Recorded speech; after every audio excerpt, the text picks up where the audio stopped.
Hello बच्चों, let's see the question. The question says which of the following amines will react with cyclohexanone to give enamine. Okay, तो सबसे पहले तो हमें इसमें चार ऑप्शन दिए हैं, हमें बताना है कि कौन सा अमीन साइक्लोहेक्सेनॉन से रिएक्ट करेगा तो enamine बनाएगा। सबसे पहले हम देखते हैं कि enamine होता क्या है। ओके, enamine क्या होता है? तो enamine वो होता है जो कार्बन, अगर C1 है, कार्बन 1 और नाइट्रोजन के बीच में एक सिंगल बॉन्ड होना चाहिए और ये इनसैचुरेटेड कार्बन होना चाहिए। ओके, यहाँ पे C2। ओके, अब यहाँ पे क्या है, नाइट्रोजन की जो अदर टू वैलेंसीज बची है वो डिफरेंट होना चाहिए।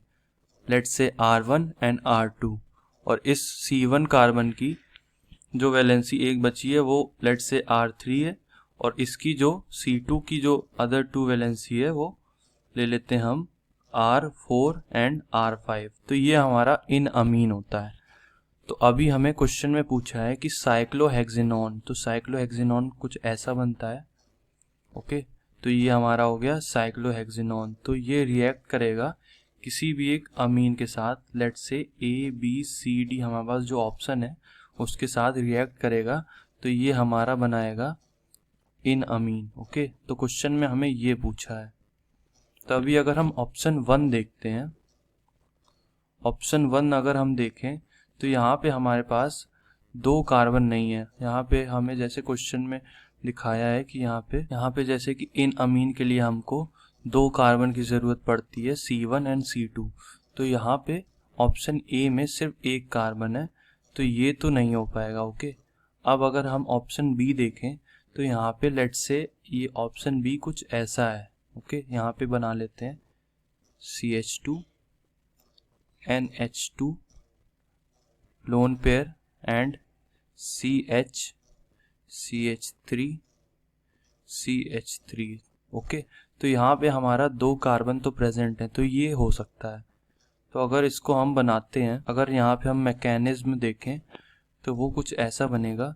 सबसे पहले हम साइक्लोहेक्सेनॉन ले लेते हैं, तो ये हमारा साइक्लोहेक्सेनॉन हो गया। और अब हमें दे रखा है ये ऑप्शन बी, अगर हम लेते हैं तो वो CH3 होल ट्वाइस। ओके, तो ये हमें दे रखा है। तो अगर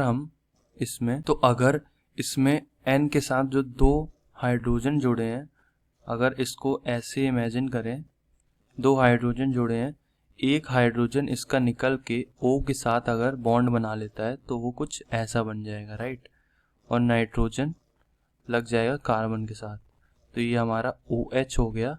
और यहाँ पे लग गया हमारा नाइट्रोजन, और इसके पास अभी भी एक H बचा है, और ये हमारा कंपाउंड है। ओके, तो ये हमारा कंपाउंड है। तो अब इसमें हमें और स्टेबल बनाने के लिए और अनसेचुरेशन लाने के लिए यहाँ पे -H2 करना पड़ेगा।